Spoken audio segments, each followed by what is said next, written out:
Le plaisir est à nous de vous savoir nombreux devant vos écrans pour suivre le journal rétro du samedi 18 janvier 2025. Au sommaire de cette édition, nous repartirons dans le département du Niari à Dolizy à la découverte d'un artiste atypique. Ensuite, nous parlerons de vœux 2025 à la Fédération PCT Pointe-Noire. Nous conclurons par la communication du commandant territorial des forces de police à l'endroit des chefs de quartier. Merci de choisir DIRTV HD Pointe-Noire pour vous informer.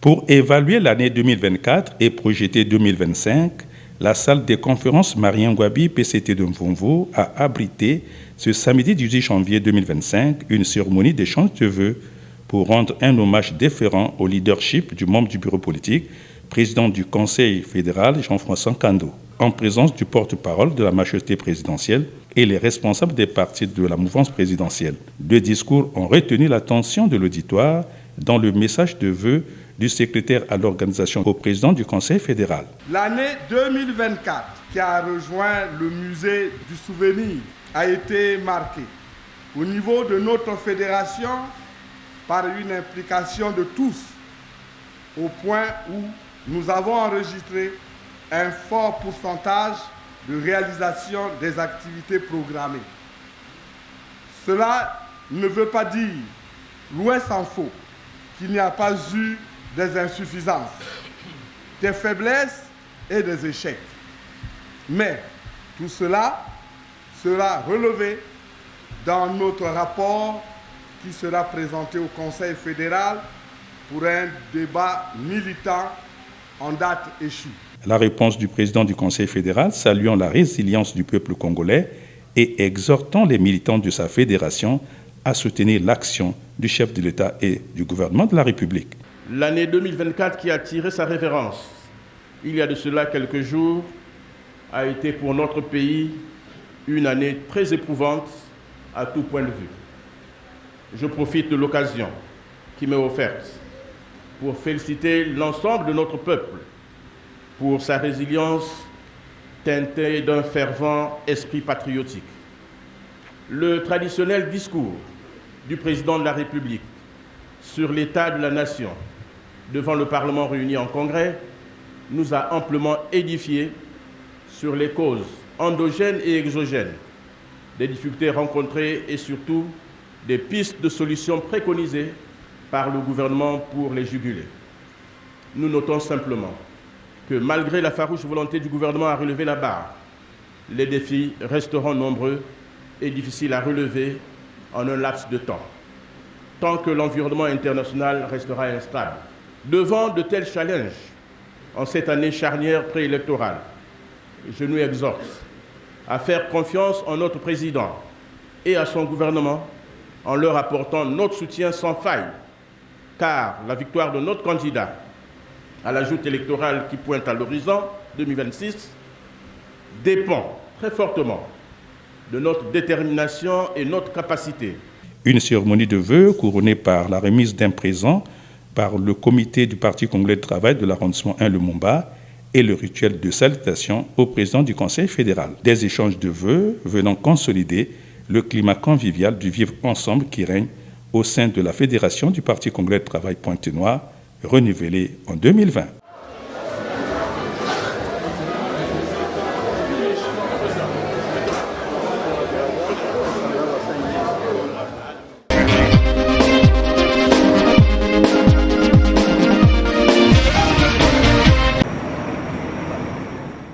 Le consulat honoraire de l'État de la Fédération des Chevaliers de Malte CAMFAP à Pointe-Noire fait parler de lui en bien à travers l'organisation des formations en langue italienne et des expositions des produits artisanaux pour la promotion du secteur artisanal. Une noble idée de Luca Fazio, consul honoraire de Malte à Pointe-Noire. Cet homme d'affaires né en Italie a une grande expérience dans le business et contribue à travers les formations données au développement de la jeunesse estudiantine établie dans la ville océane. Ce formateur dévoile le contenu de son activité. On a commencé avec certains depuis le 19 août Et il y a d'autres qui ont intégré le centre en septembre, en octobre et ainsi de suite. Nous ne les faisons pas seulement pour transmettre les connaissances, mais aussi pour accompagner les élèves, les étudiants qui voudraient aller étudier en Italie. On les accompagne sur certaines procédures, vu les avantages que l'ambassade de l'Italie et le gouvernement italien proposent aux étudiants. Et il y a certains qui sont déjà sortis, qui ont atteint un niveau avancé et qui attendent seulement que les universités s'ouvrent afin qu'ils commencent avec certaines procédures. Nous avons tout aussi abordé cet autre manager. Je pense que déjà, on signale que c'est une bonne initiative d'avoir ce genre d'espace pour les jeunes parce que nous encourageons plus la formation d'orientation académique et professionnelle et nous avons aussi des jeunes qui sont l'espoir de demain, qui se donnent corps et âme et nous demandons aussi à certains jeunes qui sont derrière, qui ne savent pas ce qui se passe, de se rapprocher parce que l'opportunité est donnée à tout le monde ici. Le dialogue entrepris par ces apprenants et la qualité de leur expression en italien justifie le sérieux des enseignements donnés ici au consulat de Malte. Nous avons installé ici à Pointe-Noire le consulat, l'objectif d'aider la population locale. Dans les activités que nous avons lancées, il y a notamment la formation en langue. Nous apprenons la langue italienne et anglaise pour les personnes qui souhaitent aller étudier en Italie et à Malte. Deuxième objectif de le consulat, c'est la formation en informatique. Et nous continuons dans toutes les activités qui peuvent aider la population locale.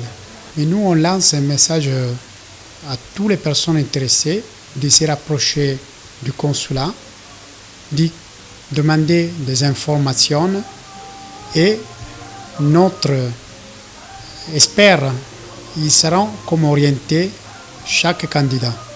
Concernant les expositions, rien à dire car les articles présentés en sont révélateurs. Moi, j'encourage ce genre d'initiative, surtout pour nos autorités. Il faudrait qu'il y ait ce genre d'initiative fréquemment pour que nous puissions nous faire connaître et encourager surtout des jeunes filles comme nous à entreprendre. Je remercie beaucoup tous ceux qui ont fait cette organisation pour qu'on en arrive là. Je remercie et je salue le consul pour cette initiative. Le roi soleil, il y a Nozi Mwamba, il y a Maman Eugénie Paloukou, il y a Albert Moyo Idefo.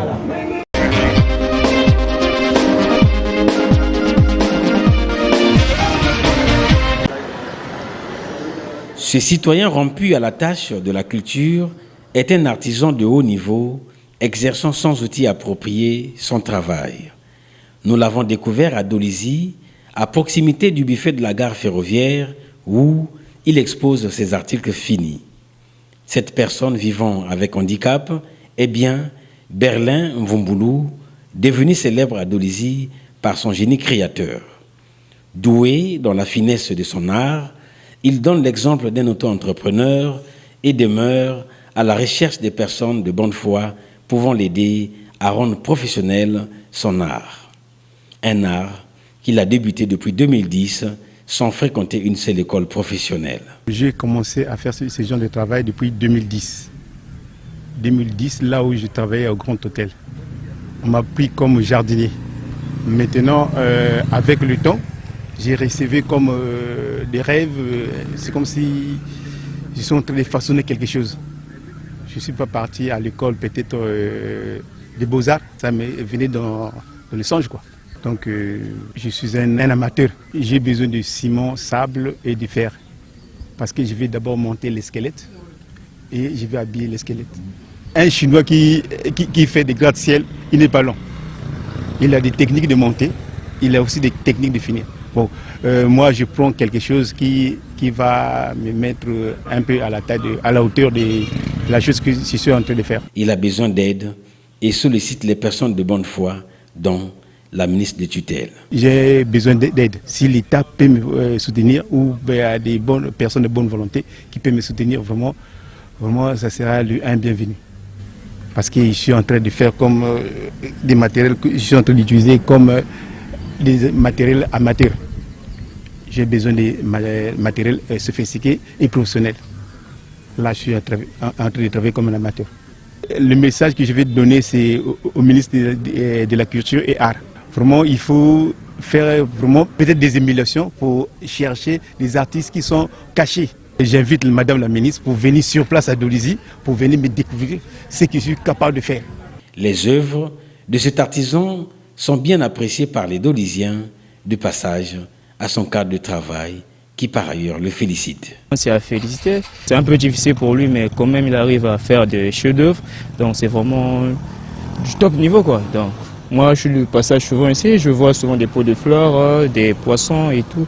Donc du coup c'est vraiment un chef-d'œuvre pour lui. Vu son état, vraiment c'est à féliciter. Je suis vraiment très ému de constater que il y a le génie créateur congolais qui s'exprime à travers ce monsieur.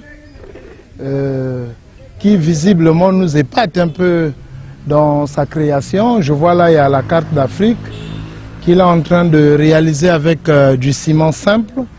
Et de l'autre côté là-bas, je vois des pots en forme de poisson. Je trouve que c'est vraiment formidable. Je me dis que l'on ne peut pas se sous-estimer dans la vie.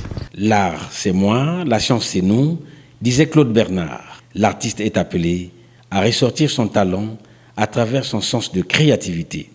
C'est ce que fait Berlin Mvumvulu.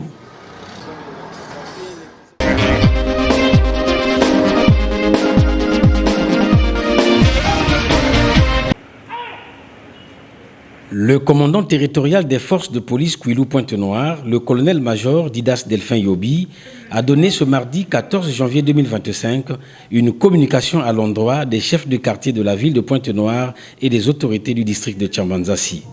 Prélude à cette communication, la présidente du conseil départemental et municipal maire de la ville de Pointe-Noire, Evelyne Tchitchele, a dans son mot introductif présenté officiellement le commandant territorial des forces de police au chef de quartier tout en spécifiant l'objet de la rencontre. Parmi les missions régaliennes de la police figure en bonne place le maintien de l'ordre public. Pour renforcer la collaboration vitale entre les autorités locales et la force publique, il a fallu ces retrouvailles. L'éducation est un moyen efficace de la lutte contre la délinquance juvénile. La lutte contre la délinquance, elle commence d'abord dans nos familles. Pour gérer un phénomène, vous avez d'abord des actions en amont, c'est-à-dire avant.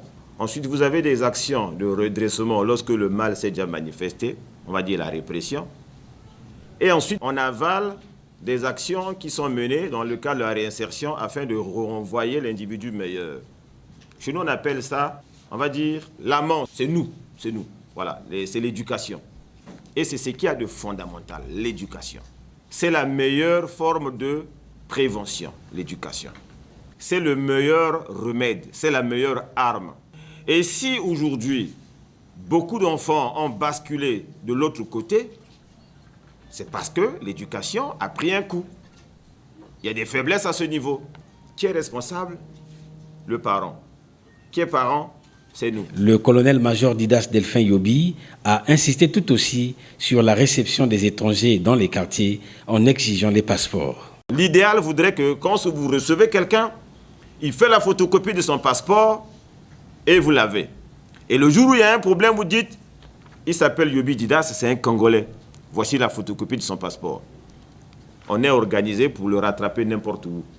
On contactera son pays, on contactera Interpol et on va le retrouver, peu importe là où il va se cacher. C'est simple comme précaution. Et on sait de quoi on parle. Avant d'octroyer un loyer à quelqu'un, vous avez des maisons à faire louer. Mais le type, c'est qui? Pièce d'identité. C'est vrai que c'est un peu difficile à voir. On va dire, oui, les pièces, ça, c'est pas votre problème. Mais c'est votre sécurité. Vous hébergez quelqu'un, vous ne savez pas qui c'est. Vous devez savoir c'est qui. Il a fini sa communication par la salubrité que devront veiller les chefs de quartier dans leurs différentes zones de compétences. La salubrité dans nos quartiers. J'entends les gens parler de l'histoire à l'époque. On balayait ici. À l'époque, on ne peut pas voir ça. Les services d'hygiène, ainsi de suite et tout. Mais si on sait que c'est bien, mais faisons-le. Pourquoi est-ce qu'on doit prendre les matières fécales déversées dans la rue? Pourquoi les eaux des douches sont déversées directement dans la rue?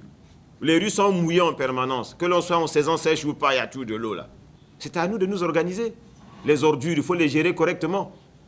À l'époque, il y avait ce qu'on appelait opération retroussons les manches. Nous, on était tout jeunes là, on voyait comment les gens travaillaient. Mais chacun travaille devant chez lui. La cohésion entre les populations et les services de police demeure l'ambition que caresse le commandant territorial des forces de police Kouilou, Pointe-Noire.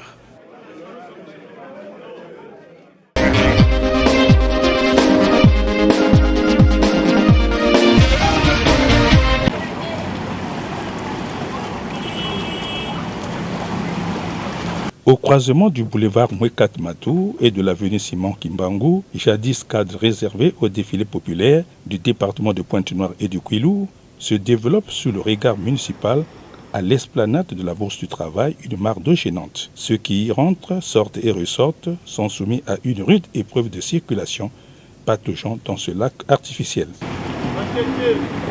Pourtant, une résolution municipale avait été prise pour faire de cette esplanade un arrêt de bus et taxibus. Une résolution qui allait désenclaver la chaussée et le trottoir du boulevard Mwekat Matou pour rendre attractive la visibilité de ce cadre historique. De fil à aiguille, cet arrêt n'a été qu'une fiction devant l'encombrement humain aux heures de pointe de transport, au moment où a été disposé un panneau de stationnement de véhicules pour éviter les accidents aux usagers et piétons occupant le trottoir à leur risque et péril qu'on passe un bus ou un taxibus. Vive réaction de certains Pointe-Négrins. Nous remarquons que la population se plaint d'insalubrité. Nous avons les voies qui sont catastrophiques. Nous avons des bus qui garent là où ils ne sont pas censés garer, sur le trottoir. Parce qu'il y a aussi de la population là. Il peut y avoir un mauvais geste, un accident. On ne prévient pas. Il y a des gens, il y a des véhicules qui passent, il y a la mare d'eau, ça c'est pas bon, hein. Ça tire les moustiques et puis ça donne la maladie. Quand je vois l'état actuel de la ville Océane, notre ville, et je vois des mares d'eau ici et là, et ça me gêne, ça me fait mal. C'est triste, une ville économique. Mais s'il y a un danger, il y a des eaux qui empêchent les bus de circuler là. Mais il y a les mares d'eau qui sont là. Ils ne peuvent pas rentrer là pour prendre et décharger les clients parce qu'il y a des eaux qui les empêchent de rentrer.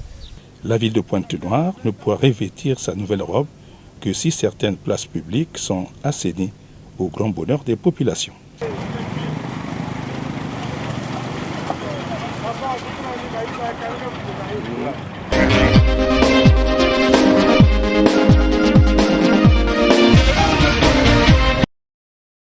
Les parties prenantes et les membres de la commission technique d'évaluation des érosions enregistrées dans la zone industrielle de Vindoulou, dans le département du Kouilou, ont pris part ce vendredi 10 janvier 2025 à la réunion présidée par le préfet Paul-Adam Dibouilou.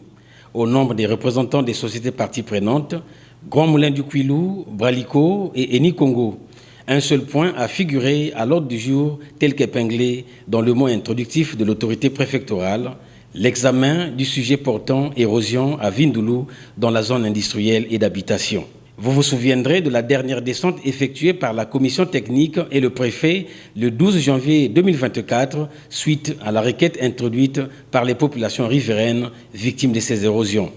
Il a fallu donc les retrouvailles de ce jour pour proposer à l'immédiat une solution concertée. Bien avant, Apollinaire Apandi, directeur départemental de l'entretien routier au Kouilou et rapporteur de la commission technique des érosions, a rafraîchi la mémoire des uns et des autres en procédant à la lecture du rapport sur la mission d'évaluation des dites érosions. Un rapport exhaustif soutenu par toutes les parties prenantes, suscitant tout de même des réactions des participants. Pour le représentant du Grand Moulin du Kouilou, le bon voisinage est une culture de paix. Ainsi, sa société est disposée à jouer sa partition pour le bien de tous. Les autres représentants des sociétés concernées ont tout aussi proposé des solutions concertées, comme l'a si bien souhaité le sous-préfet de Luango, président de la commission technique de la mission d'évaluation des érosions supracitées. Le préfet du Kouilou, en conclusion, a demandé qu'une solution soit trouvée pour que la paix demeure dans la zone. Au terme de cette réunion, dont je veux vous remercier, tous tels que vous êtes, de la pertinence de vos propos pour naturellement trouver une solution idoine au phénomène des érosions qui impactent non seulement la vie des gens, mais également l'activité des entreprises. Je pense que tout le monde est amené à mettre du sien pour véritablement trouver des solutions, soit-elles palliative et durable pour que nos populations ne puisse pas véritablement s'effaroucher ou se retourner contre les sociétés. Nous voulons qu'il y ait la paix, le calme dans la zone. Je pense qu'il y a des esquisses de solutions que vous avez vous-même trouvées qui peuvent être des solutions à exploiter. C'est pour ça que je voudrais naturellement que dans un premier temps, qu'il est fait dans les 72 heures, voire la semaine prochaine. On va dire peut-être le mercredi prochain. La commission va descendre sur le terrain. Première chose, faire le constat actuel. Deuxième chose, aller faire le porte-à-porte pour cette fois-ci discuter avec les décideurs et non les représentants. Naturellement, les représentants seront là, mais les décideurs, pour que nous trouvions une solution concertée.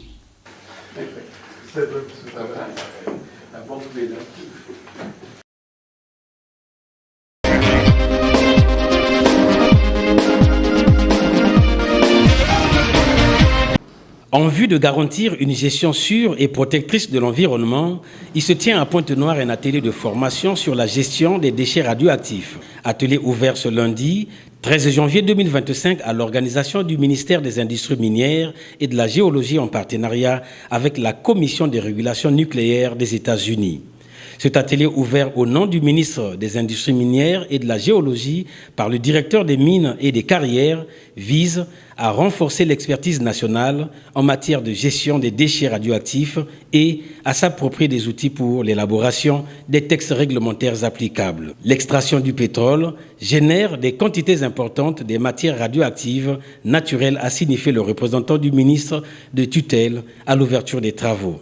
L'utilisation des sources radioactives suscite des enjeux de radioprotection et de sûreté et sécurité nucléaire nécessitant des enquêtes, des réévaluations périodiques, des risques et des prescriptions de mesures correctives adéquates à cause des effets néfastes de la radioactivité. Quelques présentations faites au premier jour ont permis de mettre dans le bain l'ensemble des participants. Maureen Conley. C'est très important de partager notre leçon que nous avons appris depuis longtemps.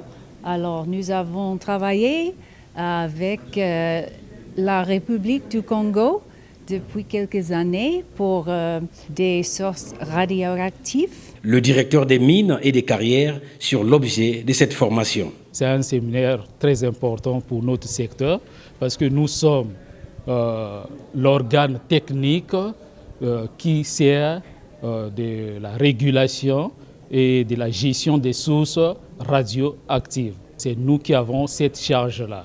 Et les sources-là, ce sont des sources qui résultent beaucoup plus des activités pétrolières et d'exploitation des mines également. Hormis cela, ces sources-là aussi, on peut les utiliser aussi dans la construction des voies, donc au niveau des BTP, et les installations aussi médicales également utilisent ces sources-là. Une fois utilisées ces sources-là et arrivées à un certain niveau, ces sources-là peuvent être considérées comme étant des déchets. Et ces déchets-là posent parfois un problème à la fin, et donc de l'utilisation bien entendu, parce qu'il faut après rapatrier ces déchets-là vers les constructeurs. Cet atelier prendra fin ce vendredi 17 janvier 2025.